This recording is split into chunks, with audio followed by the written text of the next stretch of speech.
Hi there, welcome to my channel.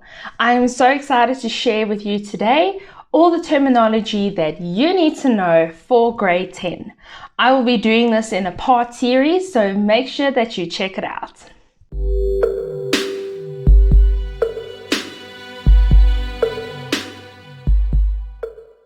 So I'll be going through terminology that is discussed in grade 10 for business studies. I know it's overwhelming. You just finished grade 9. Now you're going to grade 10 and you've got business studies and you've got all these terminologies that you may or may not know of. So I thought, let me make a video today to help you and to explain what these terminologies mean. I got my resources from Platinum Business Studies textbook. It is CAPS aligned. And as I said, it is for grade 10. Please note that I do not take credit for the information that was written in slides, as I have used the textbook, Platinum textbook for business studies grade 10 as a source, and I have linked that into my description below. Without further ado, let's get started. If I do look to the left, it's just because I have the words written out to the left, but don't fear because I am still here with you. All right, so the first word we're looking at is activating. That is putting plan into action. All right, so perhaps this company wants to expand. So they will obviously have a plan, and this will be them activating that plan once they have everything set and they actually start doing that plan. The next one we have is adaptability. This is to be able to accept and adjust the new conditions successfully. So this often in the business environment, when we would use this terminology would be if perhaps the company is changing structures or perhaps the corporate culture is changing. So what would happen is people are very resistant to change because of the unknown, and they obviously can't control the change to their ability. So this is the adaptability, is them first of all accepting and adjusting to these new conditions. Right, the next topic that is spoken about in business studies is AIDS. This is the acquired immune deficiency syndrome. All right, the next word is archive. So archive is the long-term storing of information. So normally, I laugh because this happens sometimes. If you go to a place and let's say, for example, it's a school or a college and you're looking for a project from 4 years ago that they had to have kept for the government, right? Now they say, all right, we'll go look in our archives. As much as that sounds like a joke, they are literally going back to go look at all the older things that are saved in the archives. So this is information. I know colleges need to keep assignments and tests and exams for a minimum of 5 years according to the regulations. ARVs are antiretroviral drugs. Asset is that which a business owns or money it has. So with an asset, these can include things like property, can include vehicles. So a lot of the time with assets, it's definitely the thing that you own. And you can also make quite a bit of money when you do sell it. So furniture and equipment is also seen as assets of a company. When they talk about money, they're referring to, for example, like bank and a petty cash receipt. So those are assets. So the money that the business has in the bank is seen as an asset. So that's what they mean by the money that a business has. So it doesn't always have to be tangible physical objects. Audiovisual aids is devices used to aid in the communication of data and ideas. Then we've got an authoritarian. This is showing a lack of concern for the wishes or opinions of others. Autocratic, this is a leadership type. This is ruling with absolute power, taking no account for other people's wishes or opinions and being very domineering. So this type of manager or leader would make all the decisions, basically one that tells you what to do and how to do it. And as it says here, it doesn't take into the opinion. So let's say there's a new project, a new product campaign that the company was working on, and perhaps it's not working and they're not getting the funds and the profits, they're not making the profits that they thought they would. Now, other leaders would ask for opinions. They would say, listen, I want to know from the team, how do you think we can better it? An autocratic leader won't do that. They'll say, no, there must be something wrong with the product. We have to do this and this and this. And they won't listen to the opinions of the people. This has pros and it has cons. BEE is Black Economic Empowerment. Then when we look at a brand. So a brand is a product or service offered by a particular company under a particular name which projects an image to the public. So if you think, for example, a company like Nike, that is the brand. You can even picture the logo, you know their slogan, and that is the brand. So it's good for companies to create a brand image and just know that anything can affect or tarnish that brand. So should there be a scandal that happens and something that goes onto the news, that can affect the brand very significantly. Right, then we're looking at Breadline. Breadline is the poorest condition in which it is considered acceptable to live. So a lot of people refer it to as living on the breadline. So a lot of the times they use this as data for countries to test the standard of living. So they would analyze what is the breadline and then where does the population fall from that. Is the population mostly all living at the breadline, or is the population sitting in the middle to the higher class? Break-even point, very, very important, spoken about a lot in business studies. It is when the income from sales is equal to the business expenses. So I'll use an example, right? They normally use it on a graph. The expenses curve and then the income curve. The moment where they cross, you put a dot, and from there on, that's the break-even point. That's where you start making money. So let's say, for example, you want to start a pancake business. So you go buy the burners, you go buy the gas bottle, you have to obviously buy the ingredients for the batter. That all costs money, and that's all of your expenses.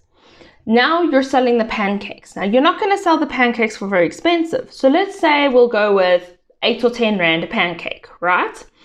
So now if you think about a gas bottle, how much does a gas bottle cost? It's quite a lot, isn't it?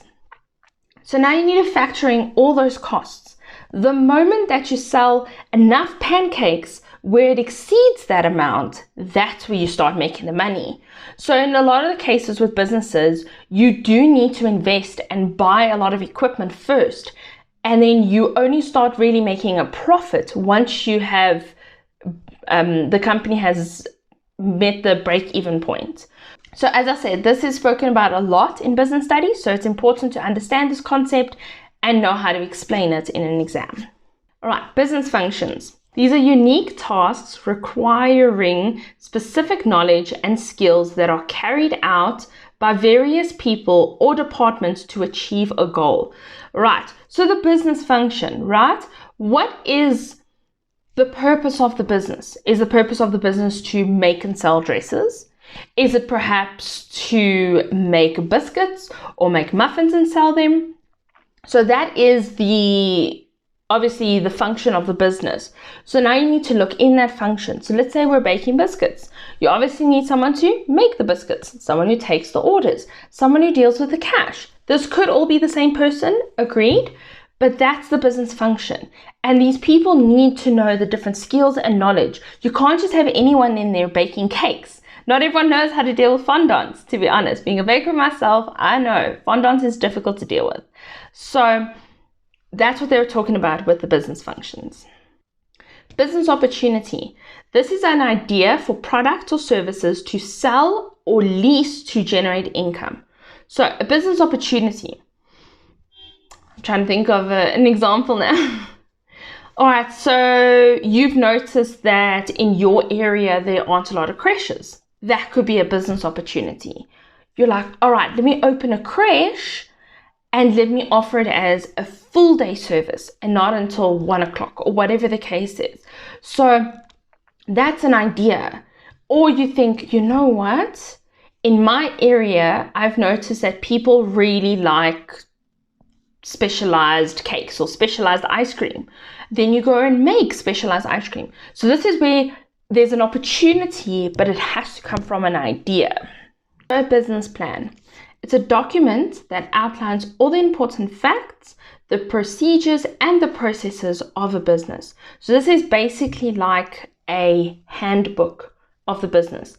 It will include the operations, it'll include the finances, how is the marketing going to be held, it's going to include the product and the community that wants to be reached. So this is a handbook for the business, essentially. Then we move on to business reports. These are documents that communicate information to assist in business decision making. Capital budget. This is an estimation of income and expenditure of fixed capital. Then we've got the cash budget. This is an estimation of the income and expenditure of working capital. Cash payments.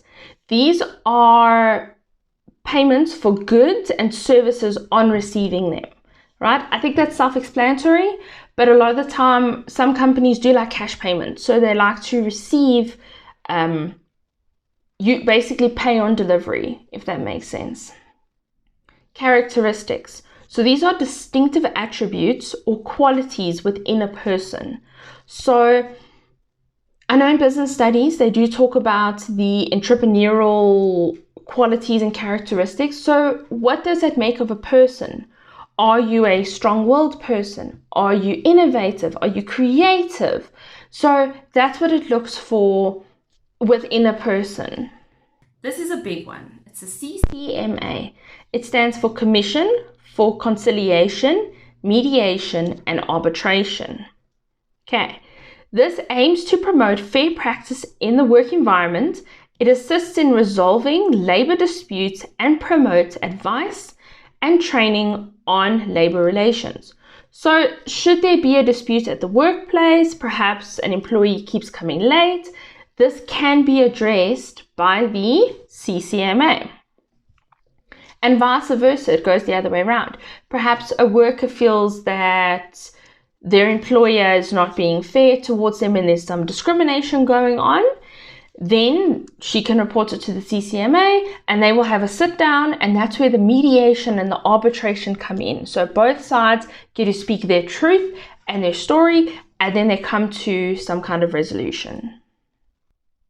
Company tax. This is a percentage paid to the government on the amount of profits that are earned by the business. So like an individual pays taxes, companies pay tax too. Compensate. So to compensate means to correct or make up for a deficiency. All right. So perhaps a worker got hurt on duty. Then the company can provide a compensation. So this is to correct or to make up for that error and that loss. Competition. So with competition, it's the businesses that are selling the same product to the same target market. So it's, for example, having two bakeries in the same street, two hairdressers. They are in competition with each other. So a lot of the times as a customer, you may prefer one over the other. This could be because of price. Maybe the one's cheaper than the other. It could be because of quality. So maybe the one's more expensive, but you prefer their quality. And this is where competition comes in. If you think of competitors, a good example also can be your grocery stores. I mean, we've got so many grocery stores here in South Africa. We've got Spar, we've got Woolworths, we've got Pick n Pay, we also have Checkers, ShopRite, you name it. There is a lot. And they mostly sell all the same products. But a person will go to the different stores for different reasons. Perhaps they like the environment. Some prefer the employees there. So businesses need to focus on this and look at what is making them different, what is making them stand out. So they could even send out surveys and ask their clients, why do you prefer coming to us? Why do you prefer bringing your business here? Then you'll find out, and you can do research from those surveys and you can see, All right, they actually like coming to us because we have affordable food. Oh, they prefer coming to us because we've got friendly clientele. The shop is just down the road. The rest of the competitors are further away from them. So all of those are factors, but it's important for a company to stay, to have that competitive advantage and to stay in that competition.